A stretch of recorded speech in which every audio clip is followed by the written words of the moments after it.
Olá pessoal, tudo bem com vocês? Eu sou o Rafael, professor de filosofia, estou mais uma vez aqui no canal Horus em Foco.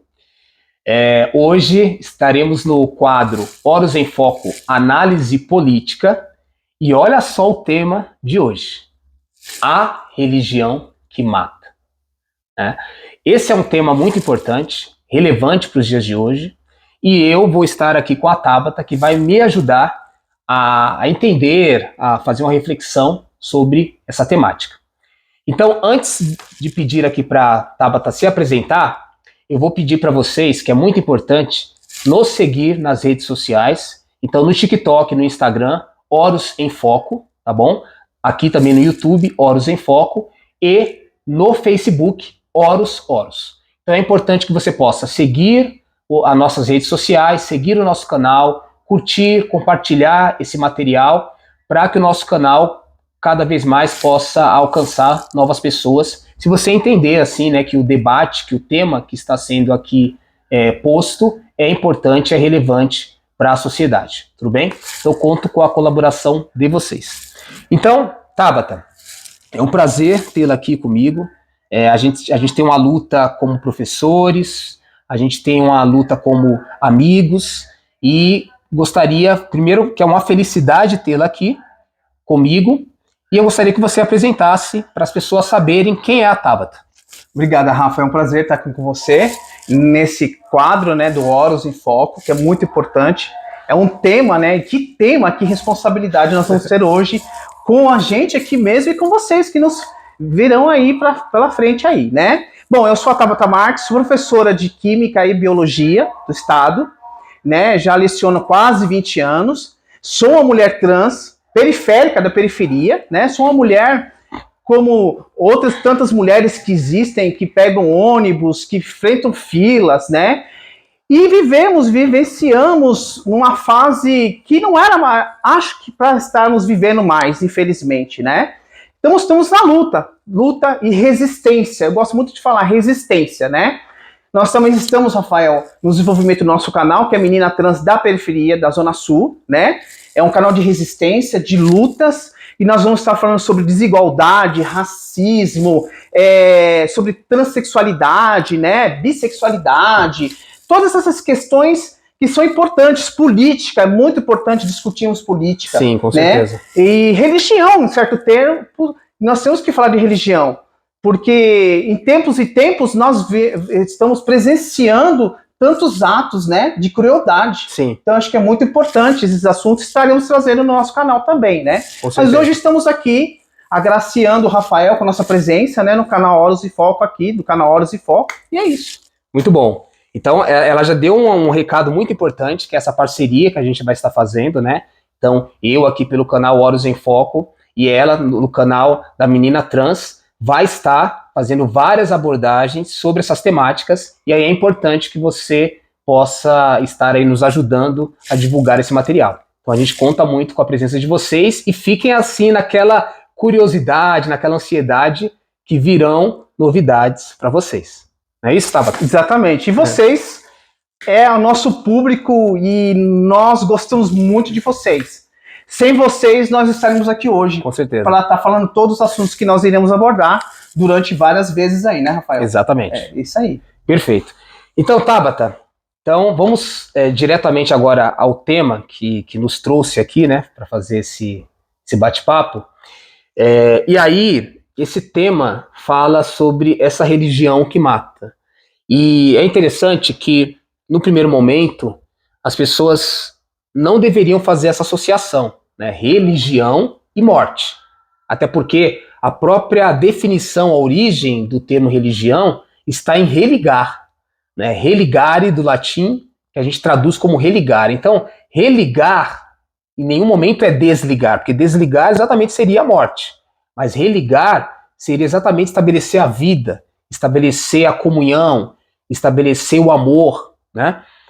Eu poderia aqui, mas não vou fazer de forma detalhada sobre toda essa historicidade do termo religar, mas eu gostaria que você pudesse falar para a galera aqui que está nos acompanhando Por que existe essa contradição, muitas vezes, da própria ideia de religião estar esse ato de religação, de comunhão, de amor, de vínculo, mas que, infelizmente, em muitas práticas religiosas, no caso, infelizmente, dentro do cristianismo, que talvez é uma das maiores religiões que falam de amor, que traz a ideia de um Deus amor, de um Deus vida, de um Deus comunhão, mas que muitos dos seus seguidores reproduzem exatamente um Deus ódio, um Deus de morte, um Deus de descomunhão.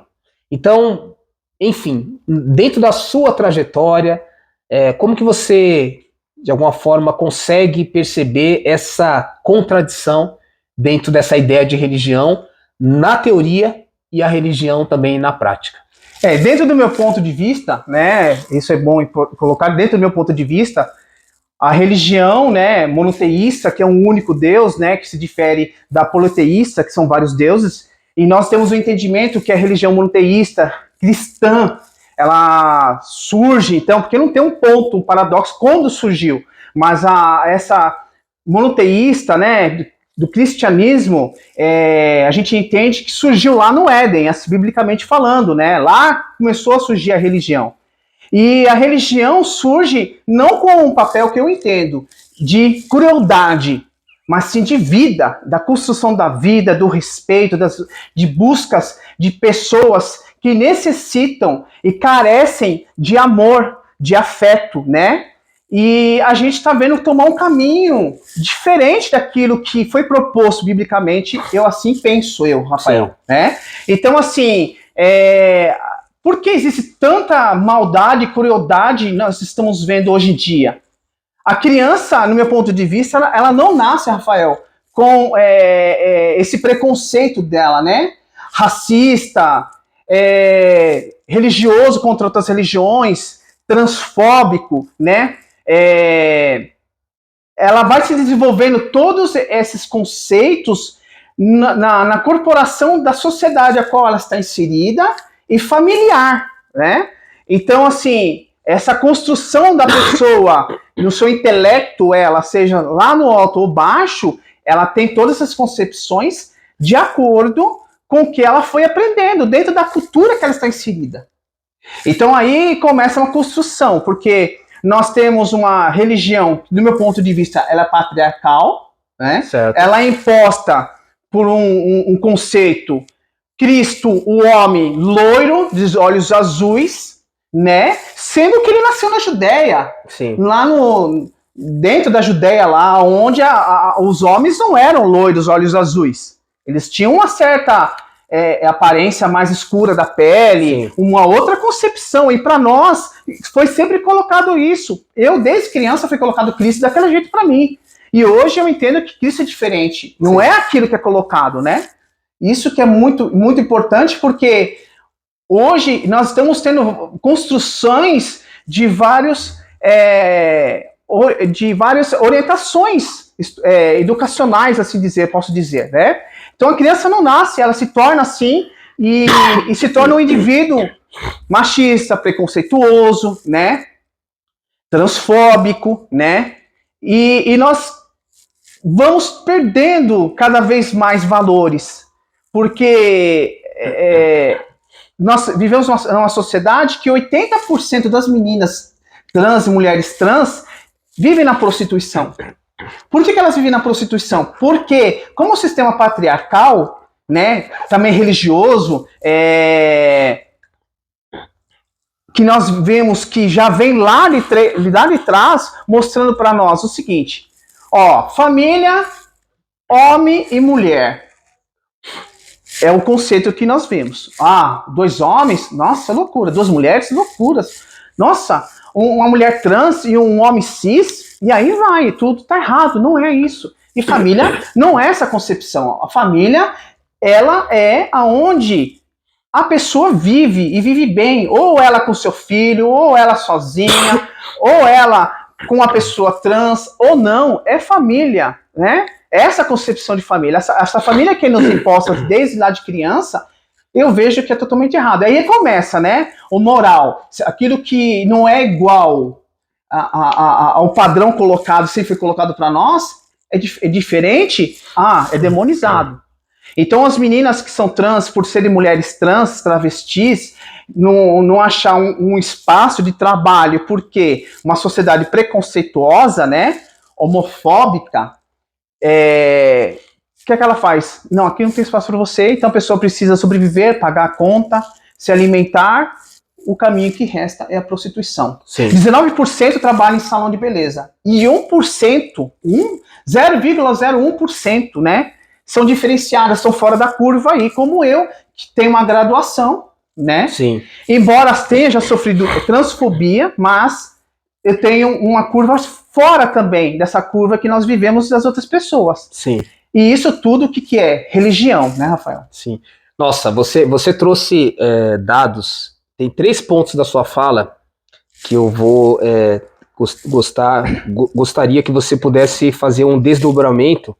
E o primeiro é esses dados que você traz no final, porque você colocou muito bem que, assim, se 19% está no salão de beleza, basicamente nessa área de estética, enfim, da beleza, e 1% consegue muitas vezes estar em outras áreas diversas e ser incorporada no mercado de trabalho, mas aí praticamente quase 80% dessas pessoas estão na prostituição ou na ilegalidade.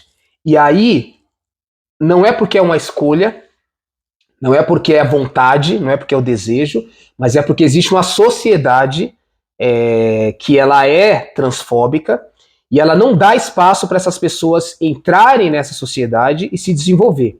Então a gente tá, e aí você trouxe também uma conjunção bem interessante que gostaria que você aprofundasse um pouco mais, mas que na verdade você já deu esses elementos, que é o seguinte: por que essas pessoas não são incorporadas nessa sociedade, sendo que a sociedade ela é laica? O Estado brasileiro, dentro da Constituição, ele é laico. Mas por que essas pessoas continuam na ilegalidade, não são contratadas, não recebem oportunidades de estudo, de emprego? Porque a sociedade é religiosa, é cristã, é preconceituosa. E aí eu gostaria de passar a palavra para você, que é o seguinte: você colocou lá no início que a criança não nasce preconceituosa, mas ela se torna dentro daquilo que a sociedade vai ensinando, dentro daquilo que muitas vezes a família vai ensinando. Então, nesse sentido, você entende que esse preconceito que existe na sociedade, de alguma forma, ele depois é levado para dentro da religião e eles buscam em passagens bíblicas legitimar, na verdade, um preconceito que não estaria na Bíblia e na religião, mas estaria, na verdade, nas pessoas que são preconceituosas e tentam legitimar esses preconceitos na autoridade divina? É dessa forma que você vê? Então, é muito interessante isso que você colocou agora, né, Rafael? Eu trouxe aqui para nós, Rafael, vou até pegar aqui, né, se você me dá licença, vou pegar aqui, quero fazer uma leitura para vocês que nos assistem. É o seguinte, ó, é uma passagem que está lá em Levítico 18:22, diz assim, ó: não deite com um homem como quem se deita com uma mulher, é repugnante. Essa é uma passagem bíblica que está lá, tá? E aí nós fazemos um outro ponto, diz assim, ó: olha só que interessante. Vós, mulheres, sede submissa aos vossos maridos como convém ao Senhor. Isso está em Colossenses 3:18. Então veja só uma coisa. Vocês, mulheres que nos assistem, vocês acham que vocês têm que ser submissas aos vossos maridos? Né? Essa submissão, né, ficar quieta, aceitar tudo, apanhar em silêncio, aceitar tudo, é o correto? Você acha que isso é biblicamente correto? Como se falar que, Rafael, que eu me deitar com um outro homem é errado. Eu vejo que quando houve a transcrição da Escritura Sagrada para a nossa língua, se perdeu muito, e quem transcreveu, ele tinha conceitos patriarcais. Sim. E eu acho que ele trouxe muito esses conceitos e colocou no lugar. Houve essa mudança, essa eloquência de colocações que não se encaixam muito bem. Com sentido mais originário, né? Exatamente. Eu não vejo, por eu ser uma mulher trans, e isso é muito importante entender, que eu sou uma pessoa trans, né? Então, essas questões, essas divisões que eu preciso entender. Com que me relaciono? Minha sexualidade, né? A minha questão sexual, com que eu vou me relacionar? E uma questão é a minha identidade de gênero, me reconhecer e me entender como uma pessoa trans. São coisas diferentes. Não é porque eu sou trans, você é gay. Não, eu não sou gay. Eu posso me identificar uma vivência minha com a mulher cis, com o homem cis, tá? Posso me identificar minha vida com um homem trans ou até mesmo com outra mulher trans. Sim. Com quem vou me relacionar não do meu ponto de vista, errado. Sim. Porque é uma questão de relacionamento, com quem eu vou me relacionar, com quem eu preciso. E minha identidade de gênero. Sim. São coisas diferentes, mas também não vejo sendo errado. Porque eu estou vivendo algo que eu quero. Eu tenho um livre-arbítrio para isso. Isso foi me dado. Né? A igreja devia ser inclusiva, não exclusiva como está sendo. Isso é muito ruim. Ela devia incluir mais as pessoas, o seu corpo de membros, do que excluir com falas totalmente homofóbicas, transfóbicas, né? E isso vai afastando, e pior, Rafael, que eu vejo o seguinte, que está criando uma coisa que me traz muita preocupação. Quando a religião se coloca num posicionamento que tudo que nós somos LGBT somos errados, as pessoas LGBTs começam a enxergar os cristãos de uma maneira ruim. Sim. E pode existir um conflito. E qual o tamanho desse conflito? Isso é muito preocupante para mim. Eu acho que Cristo, ele deixou um exemplo de que era ser cristão. Sim. Em Mateus, em Mateus, ele tem uma passagem que diz que Jesus não vai perguntar para você sobre o seu jejum, sobre você ler a Bíblia, qual igreja você frequentava. Sim. Ele vai te perguntar o que você fazia. A caridade ia atrás das pessoas que precisavam, necessitavam, né? O Sim. acolhimento, sem fazer distinção. Sim. Nós vemos que a religião, ela trouxe para nós as cruzadas, a Inquisição, a escravatura, entre outras. Tudo com o nome de Deus. Sim. Por Deus. E Deus não é isso, Deus é amor. E ele sempre pregou o amor. Sim. Tanto que ele veio, se fez homem. Então você imagina só, um ser celestial.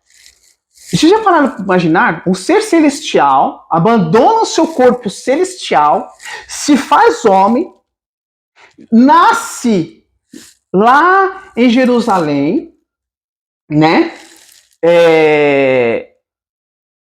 No estábulo, cresce sendo carpinteiro, uma pessoa muito humilde, de amor, né? E começa a andar com as pessoas que são excluídas pelaquela sociedade, ajudando elas. Sim. E você vê, ele mostra que o cristianismo não é como é colocado hoje. Repugnante, afastar, não. Ele fala, vende a mim. Sim. Todos estão cansados e sobrecarregados, eu vos aliviarei, né? Então ele chama, ele faz o chamamento, e o cristão genuíno, ele imita Cristo, ele imita, ele não faz distinção de pessoas, porque Jesus Perfeito. Não faz distinção. Perfeito. Ele não faz distinção. Quando você fala assim, é pecado, é errado, isso machuca a gente, machuca. Como já aconteceu comigo, uma pessoa do meu convívio me ligar e falar assim, olha, se você continuar nesse caminho, você sabe que você não tem salvação, né? Ah, você não pode doar sangue. Mas por que eu não posso doar sangue? Mas você não pode mais doar sangue. Por que eu não posso doar sangue? Por que eu não tenho salvação? Quem vai me julgar? Biblicamente falando, né? É Jesus. Então ninguém tem aqui o conceito e a premissa de falar, você está errado, você está em pecado, você vai se perder. Eu acho que isso está errado, Rafael.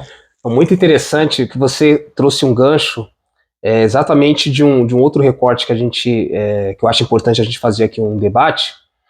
E interessante também que, claro, pessoal, assim, aqui a gente está colocando muitas questões, como a gente vai fazer essa parceria, então em outros momentos a gente vai conseguir aprofundar melhor cada uma delas. Então hoje é o primeiro, vamos colocar assim, sei lá, programa de muitos outros, né? E você traz uma ideia interessante. Primeiro, que essas pessoas fazem essa confusão entre identidade de gênero, né, que você coloca, né, a sua identidade de gênero é mulher, é feminina, mas não necessariamente que você goste de se relacionar com homens, porque aí é orientação sexual. Então isso também a gente vai fazer depois todo um trabalho, eu, a Tabata e até outras convidadas, convidados, que são especialistas e podem nos esclarecer e ajudar todo mundo aqui que acompanha o canal a entender melhor essas questões. Um outro ponto também que eu achei bem interessante na sua fala é que, assim, que modelo de família realmente Jesus defendia? Sendo que muitas vezes as pessoas defendem uma família patriarcal, heterossexual e heteronormativa, mas Jesus, por exemplo, ele teve um pai adotivo, né? Ele foi filho, no caso, do ponto de vista carnal, não é isso? Fantástico. De uma mulher que não copulou com seu homem, fantástico, né, para que ele viesse a nascer. Então é um modelo de família que não é esse modelo que é pregado, preconizado por essas pessoas que se dizem religiosas. Então você vê que, na verdade, Jesus ele foi um revolucionário, ele quebrou paradigmas, né, modelos, e não necessariamente manteve esses modelos. Exato. Baseado nisso, eu gostaria de falar um pouco agora, porque assim, teve essa polêmica, né, do pastor André Valadão, que esteve nos Estados Unidos fazendo ali uma pregação, e aí ele trouxe uma frase muito problemática, e aí eu gostaria que a gente pudesse agora trabalhar um pouco dentro dessa noção, e aí eu vou citar a frase que ele trouxe, né? Então eu estou citando exatamente as palavras do pastor. E, por exemplo, eu tive algumas pessoas que assistiram toda a pregação e percebeu que muitas vezes ele coloca, né, depois tentando se consertar, se corrigir, dizendo que aquela frase foi tirada do seu contexto. E quando as pessoas assistem à palestra, percebe que cada vez mais a frase faz sentido dentro do contexto maior da palestra que ele deu. Então, na verdade, não foi tirada de contexto. A frase que ele diz é o seguinte: agora é hora de tomar as cordas de volta e dizer: pode parar, receta. Mas Deus fala que não pode mais. Então ele usa essa primeira expressão e aí depois ele continua. Deus, né? Ele diz: já meti esse arco-íris aí. Se eu pudesse, matava tudo e começava de novo. Mas prometi que não posso. Aí o pastor fala: agora tá com vocês. Para mim, e aí a gente vai trabalhar um pouco melhor essas expressões, tá claro, tá evidente que ele está trazendo uma interpretação que Deus, em determinado momento, matou, agora ele não pode mais matar, porque ele colocou um arco-íris, ele se comprometeu a não mais destruir pessoas, no caso aí a cidade de Sodoma e Gomorra, que é a alusão que ele está fazendo aqui. Então faz aliança, coloca o arco-íris, não posso mais matar. Aí o André Valadão fala assim: agora Deus transfere essa responsabilidade para nós, cristãos, religiosos, seguidores de Jesus. O nosso papel é matar homossexuais, transexuais. É isso, Tabata? Então, Rafael, eu acho que o que eu vou falar agora vem até responder ainda a pergunta que você fez feito lá no começo, né? É a questão de família. E isso você colocou agora, que é muito importante, né? Por que, né, as mulheres trans, as travestis, né, vão se prostituir? Eu acho que o que você diz, fazendo essa leitura, já responde tudo. Sim. Né? Porque há essa colocação que é errado, eu não quero uma pessoa dessa na minha empresa. E como a pessoa... é difícil achar um trabalho, ela vai ter que sobreviver de alguma maneira. Então a prostituição como já tinha até falado, é o caminho que tem, não tem outro caminho para a pessoa. Porque às vezes até para fazer faxina, é difícil achar pessoas que aceitem. Tá? Eu conheço algumas meninas trans, né, que já tiveram que se prostituir, mas conseguiram trabalhar na faxina, embora são exploradas. Mas preferem ser exploradas do que estar na rua correndo vários riscos. Sim. Né? Então... e aí você me trouxe uma outra coisa, né? O modelo de família. Gente, o modelo de família não existe. Família É como você enxerga que ela tem que ser. Não existe um modelo, não existe um padrão, não existe uma receita, Rafael. Uma forma, né? Não tem isso. Sim. Você viver com uma pessoa, seja do mesmo sexo ou não. Você sendo feliz. Gente, outra coisa que é muito importante falar para mim, quantas famílias que são surgidas hoje, homossexuais, né, vou dizer assim, adotam crianças, Sim. Rafael. Perfeito. E, nossa, como nós estamos vendo isso, exemplo nós temos, né? E aí você vem com essa colocação que eu acho discrepante. Assim, sabe? É uma coisa muito de pensarmos. Eu sou LGBT, aquela sigla T lá que tá lá me representa. Sim. Eu não tenho direito a viver, eu não tenho direito de estar aqui com você e com vocês. Eu não tenho esse direito porque eu sou trans. Eu não estou no padrãozinho. Então, eu, como todos os LGBTs, nós temos que ser dizimados à face da terra. E o duro é nós vermos pessoas defendendo, políticos defendendo essa fala. Sim. Como isso é triste. E aí, Rafael, é preocupante, porque se a pessoa, que ela é cristã, ela não estuda e não lê a Bíblia, ela vai para preceitos de homem, de pastores, que fazem essas colocações. E elas escutam isso. Então elas colocam assim, então vamos exterminar os LGBTs. Mas eles esquecem. Deus condena a morte. Tá? E pessoas que morrem, se matam, porque escutam esse tipo de narrativa, elas entram num estado tão depressivo, Sim. que elas tiram suas próprias vidas. Sim. Então, eu deduzo que essa morte é colocada na conta deles. Sim. É colocada na conta deles. Por quê? Essas narrativas são homicidas. Sim. E isso nos dá uma tristeza por dentro, por exemplo, de mim mesma, gigantesca. Qual olhar eu vou ter de um cristão daqui para frente? Eu já tinha um olhar. E qual vai ser meu olhar agora? Mais ainda, Rafael. Sim. Porque a gente só está vendo agressão. Sim. E surge de um local onde devia ter acolhimento. Sim. Né? Nós temos histórias, inclusive da nossa deputada federal, a Érica, que ela foi expulsa de casa por causa de religião. Gente, chegar a expulsar um filho porque a religião determina e coloca isso é muito complicado e complexo, porque a pessoa precisa ler, a gente precisa ler, todos nós precisamos ler a Bíblia para entendermos o conceito dela e ver se é realmente isso o ponto de vista, biblicamente. Eu expulsar um filho porque ele se identifica numa outra identidade de gênero. Ah, porque ele é gay. Eu não posso ter um filho gay na minha casa, porque é errado, é pecado. É triste, muito triste. Sim, sim. É interessante todas essas suas falas, porque assim, quem estuda a Bíblia de uma forma um pouco mais séria, entende a história bíblica, vai perceber que lá no Antigo Testamento você tem um Deus, muitas vezes, justiça, um Deus que muitas vezes pune, que muitas vezes até, de acordo com algumas interpretações, que mata, que extermina, como no caso de Sodoma e Gomorra.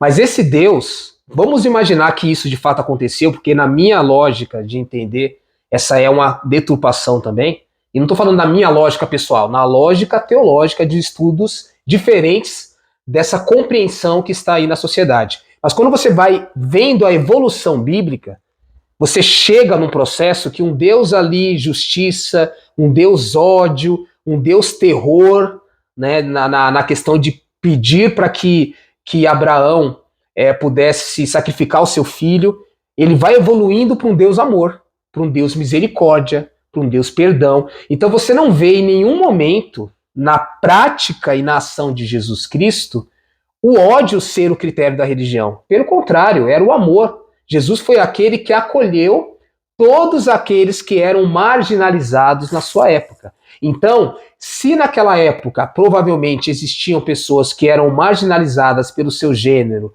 e pela sua sexualidade, mas que talvez aquilo não está explícito na Bíblia, mas as pessoas eram marginalizadas pelas suas doenças, Sim. as mulheres, né, que no caso eram viúvas, ou mulheres que eram adúlteras, eram acolhidas por Jesus, né, as pessoas pobres, ou seja, todos os marginalizados, os leprosos, eram acolhidos, né, no grupo de Jesus. Quem são os marginalizados hoje? Um deles é as pessoas da comunidade LGBTQIA+.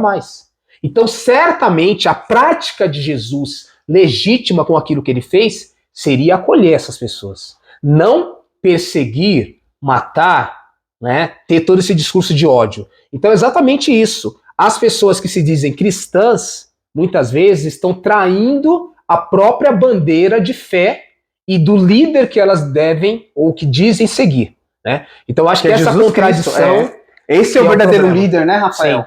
E essa comparação de Sodoma e Gomorra com sodomitas, né, que fazem com nós, pessoas trans, né, é muito deportante, porque não tem nada a ver uma coisa com a outra, né, Rafael? Sim. Uma coisa foi Sodoma e Gomorra lá, que tinha práticas que existiam lá que não tem nada a ver conosco. Sim. Né? É igual a mulher falar assim, não pode doar sangue. Por que eu não posso doar sangue? Porque ela faz uma associação que eu seja uma pessoa promíscua, Sim. talvez com doenças, e por ser uma mulher trans, eu não posso doar, porque você é uma pessoa promíscua. A leitura que tem.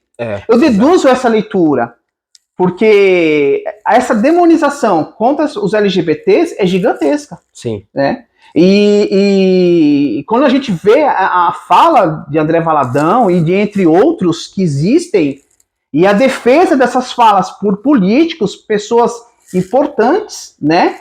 Como o Nicolas, né? Um deles. Eu não gosto nem muito de falar sobre esse rapaz, porque eu vejo cada vez coisas piores e piores que vindas dele, e pessoas que defendem isso que ele fala, né? E aí cria toda essa intolerância, né? A gente fazia, por exemplo, o uso do banheiro sanitário. Eu queria ir lá fazer minha necessidade fisiológica e só quero fazer aquilo e ir embora, nada mais. Cada um tem no seu box, faz o que tem que fazer lá, lavou suas mãos e tchau, acabou. Ninguém vai ver ninguém. Então, assim, essa demonização é muito ruim, parece estar crescendo. A gente vê que talvez não vai ter um fim. Ou quando vai ter esse fim?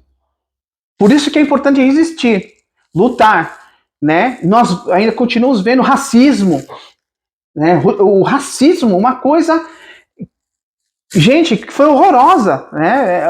Usar o racismo em muitos lugares como religioso. Não, porque você é preto, porque você é negro, você tem que... Na verdade, nem negro, porque você é preto. E Deus não fez você como raça inferior, vou escravizar você, tem que ser escravizado, ser tirado da sua família, acabar com tudo, você vai lá como um objeto de trabalho forçado, sem aguentar, e morrer, e passar fome e tudo mais. Então a gente vê agora essa demonização em cima de nós, como se nós fôssemos bichos. É muito triste isso, Rafael. Muito triste. É muito triste. A palavra acho que é muito triste. É que se classifica melhor nisso. Sim. A gente está caminhando aqui para os momentos finais, né, do nosso tema de hoje. E aí eu gostaria de pedir para a Tabata fazer, depois dessa minha fala, as suas considerações finais. E aí eu gostaria que você se inspirasse um pouco nessas colocações que eu farei. Então, por exemplo, quando novamente eu leio aqui a frase do André Valadão, quando ele fala: agora é a hora de tomar as cordas de volta e dizer, pode parar, receta. Eu acho que, com certeza, tenho convicção que aquilo que realmente Deus, Jesus, quer recetar é exatamente essa religião do ódio. Essa religião que, ao invés de pregar o amor, que foi aquilo que ele viveu na carne, né, e ele foi morto pelo ódio, ele foi crucificado pelo ódio e não o contrário, né, então ele quer que receta essa religião, essa prática do ódio, e que novamente volte à religião do amor, da misericórdia, que foi aquilo que Jesus ensinou. E aí ele fala novamente, né, a questão, já meti esse arco-íris aí. Se eu pudesse, matava e começava tudo de novo. E na verdade, o arco-íris, essa aliança do amor que Deus estabelece, é exatamente isso. Ser religioso não é propagar a morte, mas é propagar o amor. Essa foi a nova religião que Jesus fez, criou no seu sangue. E ele termina dizendo, mas prometi que não posso. Agora está com vocês. O que deveria estar com vocês, cristãos, é exatamente o amor, não o ódio. O ódio já deveria ter sido recetado, como diz o pastor, lá no Antigo Testamento. Mas, infelizmente, muitos cristãos continuam vivendo o Antigo Testamento e não exatamente o Novo, em que Jesus ele leva a lei antiga à perfeição. Então, Tabata, para finalizar, você também que é uma mulher cristã, mas exatamente dentro dessa noção daquele cristianismo que se identifica com o seu seguidor, que é Jesus, qual é a mensagem de uma mulher trans, de uma mulher que faz parte da comunidade LGBTQIA+, qual é a mensagem para esses cristãos que você deixa? Lembrando que a gente aqui não prega o ódio contra os cristãos, mas a gente não deixa de denunciar quando esses cristãos fazem o contrário daquilo que deveria fazer, que é praticar o amor, e eles praticam o ódio. Qual é a mensagem que você deixa, Tabata? A melhor parte que eu posso dizer de tudo isso, Rafael, é o seguinte: ler e entender a Bíblia. Você não escutar o que um homem fala e aceitar o que ele falou, porque você não leu. Leia a Bíblia, todos devem de ler. Leiam, ela está lá para ser lida. Existe passagem bíblica que diz: leve tudo e reter aquilo também que é bom. Então, lê também outras coisas e reter aquilo que é bom. Sim. Faça uma construção. Ser cristão é criar algo de bom. É plantar e semear o amor, a vida. Não achem que por achar que os LGBTs estão em pecado, estão em erro, estão fazendo certo. Não, vocês não estão. Porque quando vocês forem se apresentar perante a Jesus e falar Senhor, Senhor, ele vai chamar vocês de sepulcro caídos, branco. Ele vai ignorar vocês. Porque a bondade que vocês teriam que ter feito, o acolhimento, receber no seio familiar, não excluir as pessoas, vocês não fizeram. E quando nós vemos essa citação ao ódio, é clara e plenamente visível que ele fala: temos que matar. A gente para pensar, esse é o caminho? Esse acho que não é o caminho, Rafael. Então eu sempre falo, vamos resistir. Nós estamos aqui, vamos resistir, vamos lutar, vamos tentar mostrar que esse não é o caminho, vamos tentar ensinar, se for preciso. Acolham as pessoas, respeitem as pessoas, amem as pessoas. E para finalizar, até no meu ponto de vista, eu queria falar uma coisa para todos. 1 João 2,9, ele diz assim: aquela pessoa que diz está na luz, mas odeia seu irmão, continua a vagar sobre as trevas. Está aqui escrito biblicamente. Perfeito. Continua a vagar pelas trevas. Então, façam uma leitura de vocês, façam um policiamento de vocês e procurem praticar o cristianismo da sua forma pura que Cristo deixou o exemplo. É isso que eu tenho a dizer, Rafael. Tabata, mais uma vez, muito obrigado. Eu que te agradeço pela sua presença. Eu espero ter contribuído para o canal. Eu procurei ser uma pessoa mais simplória possível, né? Não trazendo assuntos ou falas mais filosóficas, né? E tentando ser simploriamente uma pessoa que vive na simplicidade, né? E no entendimento de pessoas simples. Eu acho que é isso. Perfeito. Né? Que nós devemos mostrar para as pessoas que nos assistem, né? A importância de sermos simples, mas porém sabemos que existe algo de errado. Perfeito. Né? E é isso. Eu só tenho que te agradecer por estar aqui, essa oportunidade, esse espaço. Espero que esse vídeo venha agregar de alguma forma, de alguma maneira, para quem nos assiste. Perfeito, perfeito. Isso aí. Muito bom, né? A presença da Tabata aqui, toda essa reflexão. E vamos ficando por aqui hoje.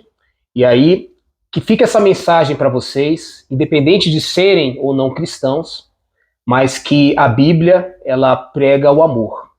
Se fosse resumir a Bíblia, ou resumir Deus, como o próprio João, que ele cita aqui, diz, João vai dizer, Deus é amor, e quem não ama não conhece a Deus. Exatamente. Não é isso? Exatamente. Então, que esses cristãos, ou independente, os religiosos em si, possam viver esse amor, possam não só pregar e falar da boca para fora, mas possam também, na sua prática, nas suas atitudes, exatamente traduzir em atos esse amor que você muitas vezes professa com a boca.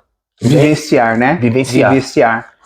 E esse é o nosso canal Horus em Foco. Hoje foi o quadro Horus em Foco, Análise Política, a Religião que Mata. Lembrando que eu e a Tabata faremos aí essas parcerias com o canal dela, Menina Trans, que logo logo é Menina Trans da Zona Sul, não é isso? Isso, exatamente, Que logo logo vai estar no ar aí, funcionando, com um estúdio super incrível, e que vocês também possam aí compartilhar esse trabalho que vai ajudar muitas pessoas que estão aí buscando uma luz sobre todas essas questões.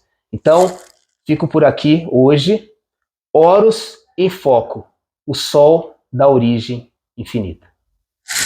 Tchau, galera. Até a próxima, viu?